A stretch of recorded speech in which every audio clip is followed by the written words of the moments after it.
Halabat tsy mbola nisy tao anatin'ny 12 taona nazahona fahalovantena no konokonon'ny vovonana volomboasary ankehitriny. Tsy nitazam-potsiny ireo kandida irozako fidina ho ben'ny tanàna eto Antananarivo renivohitra fa nanao fanambarana miaraka. Ireto avy ireo kandida izay nanao fanambarana miaraka amin'izao alina izao.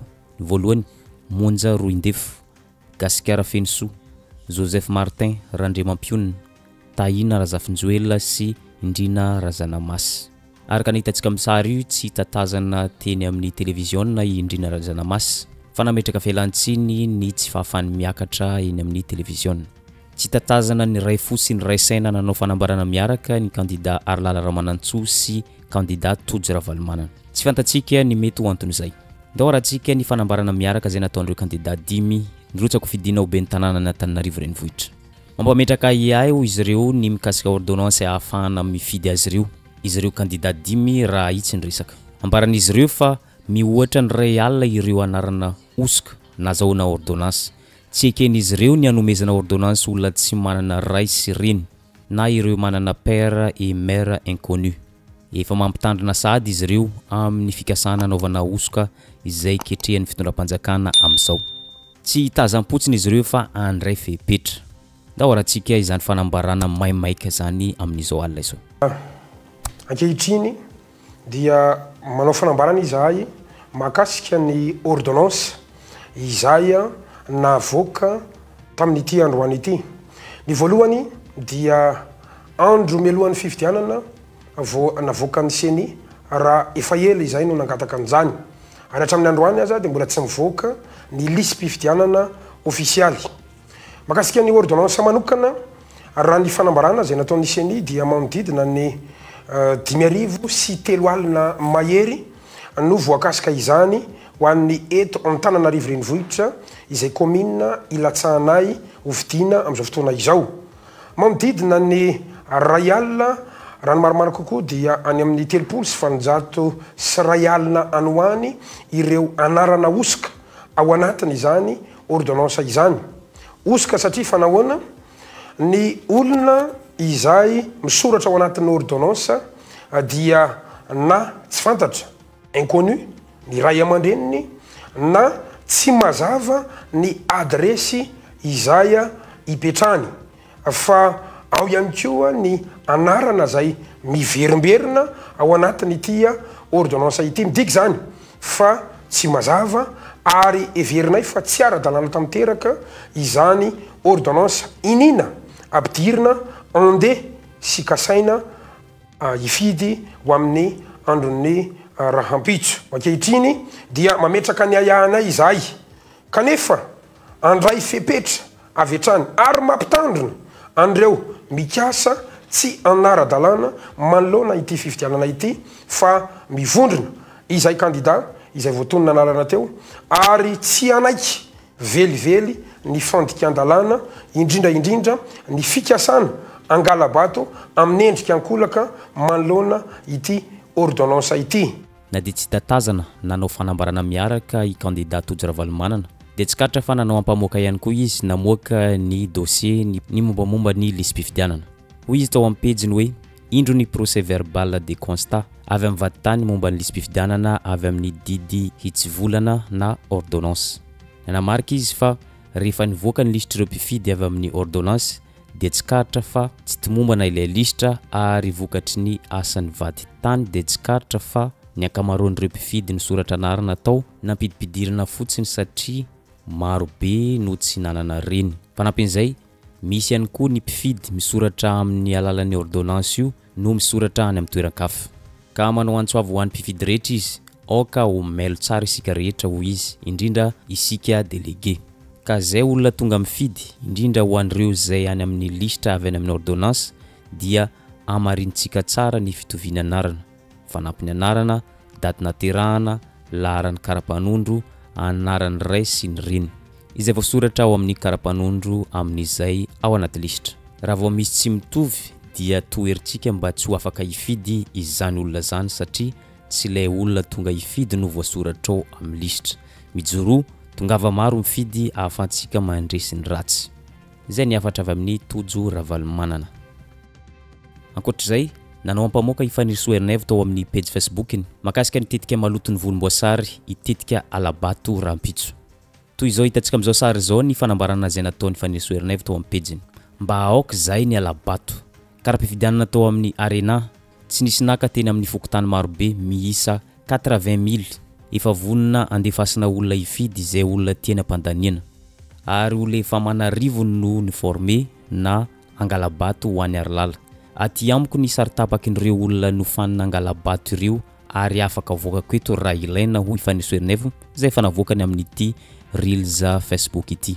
Tsara ho fantatra fa 700,000 isa eo no voasoratra anatin'ny listra ary eo amin'ny manodidina 350,000 ny olona mandeha mifidy. Ka mandehana alevony karatra reo fa izay tavela ao amin'ny fokotany dia ampiasain'izy ireo angalarana vato. Zao zany candidat panjakana. Zany candidat Orange Arzaret. Aza mieritreritra lavitra ny sainareo. Zany ho izy. Ary isika miaraka. Ankoatr'izay, nanao fanambarana maimaika am'izao alina zao ihany koa i afakano Christian manoloana ny fiomanan'ireo antoko sy vovonana volomboasary izay miara-mipetsapetsa amin'ny CENI, sefim-pokotany sy ny responsable ny bureau de vote amin'ny tetika maloto amin'ny fangalaram-bato. Tsy miteniteny fahatany i afakano Christian fa manana proof. Ananany proof daholo na antsary na antsoratra ny zavatra lazainy rehetra amin'ity oronan-tsary ity. Fa tao amin'ny sakoroka zay nisy na fahanay naka information fenoa makasika ny Halabato nisy fampivoriana nataony Andriamatoa Titus ao Ambondrona zay niaraka amin'ny candidat vadiny candidat dadia sy ny mpanentana miaraka dia amindreo. Nisy fivoriana mbaratonga roa samby hafa nisy nandroany tao amin'io tranony Andriamatoa Titus ao Ambondrona ambadiky ny lycée français. De nisy ny vahoaka tao an-tanàna, nisy ny mpianatra ny université. Rehefa nandia ny fivoriana dia makasika ny Halabato atao Rapitso. Inona no zavatra hatao? Zavatra tao dia zao. Nisy fizarana karaha-pifidianana tao ho an'ireo olona izay tao. Dia ny olona anankiray zany afaka mifidy inefatra indimy. Ary efa misy fiara Rapitso amin'ny 5 ora maraina hanao an'izay fitaterana an'ireo olona ireo amin'ny quartier Ambondrona no resahako eto. Mampilaza anareo avako any Ambondrona fa ho azavaiko ny toerana hafa koa rehefa avy eo. Ao Ambondrona nanaovana an'izay.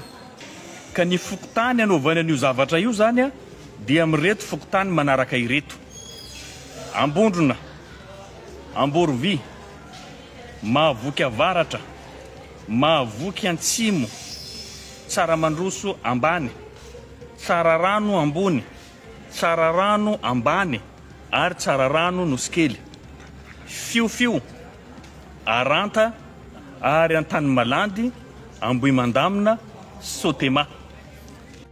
Ho antsika zay mpanaraka ny pejin'ny afakano Christian dia mahatsikaritra fa efa saika isan'andro izy mamoaka ny tetika maloto amin'ny fanomanana fangalaram-bato zay ataony vovonana volomboasary any an-toerana.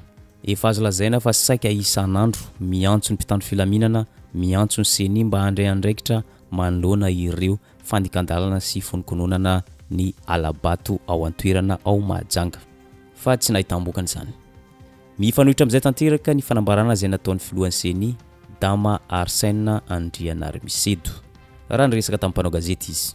Hoy izy hoe ampiatrehana ny fifidianana ny vola sy ny fitaovana eo am-pelantanan'ny CENI. Ary tsy nadinony ny nisaotra ny fitondram-panjakana izay anisany teo ankaikin'ny CENI foana nanoana amin'ny asa goavana izay sahanin'izy ireo. Araka izany, vonona hiatrika fifidianana ny CENI ary vonona ihany koa ny ametraka fifidianana milamina, mangarahara ary ekeny rehetra. Fitaovana ampelantanan'ny CENI dia tena azonay lazaina fa nasehatra mihitsy tamin'ny fifidianana communal sy municipalité. Zay no natonga anava ny haino nareo tamin'ny kabary raha tena nataoko omaly dia nisaotra manokana ny fitondram-panjakana malagasy zay nandray an-tana manontolo ny fandaniana tamin'ny lany rehetra tamin'ity fifidianana communal sy municipalité. Zany zany tena zahay eo anavy CENI zany tsy tanana olana eo amin'ny resaka famatsiana ahabola.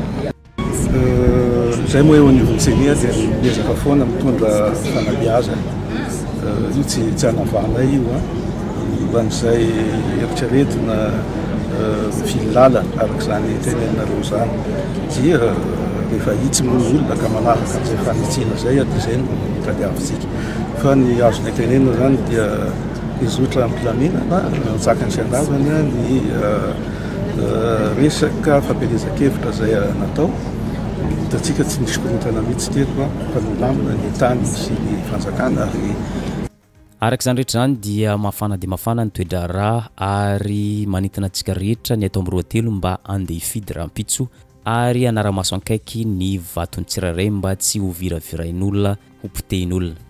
Manentana ny tsirairay mba handatsabato ho an'ny olona izay tena vonona hitondra tanàna sy manana programa nasa ampandrosoana ny tanàna misy any tsirairay. Ary izay ihany koa mamarana ny videontsika androany azadino misabone sy manisy j'aime ny videontsika amin'ny manaraka indray.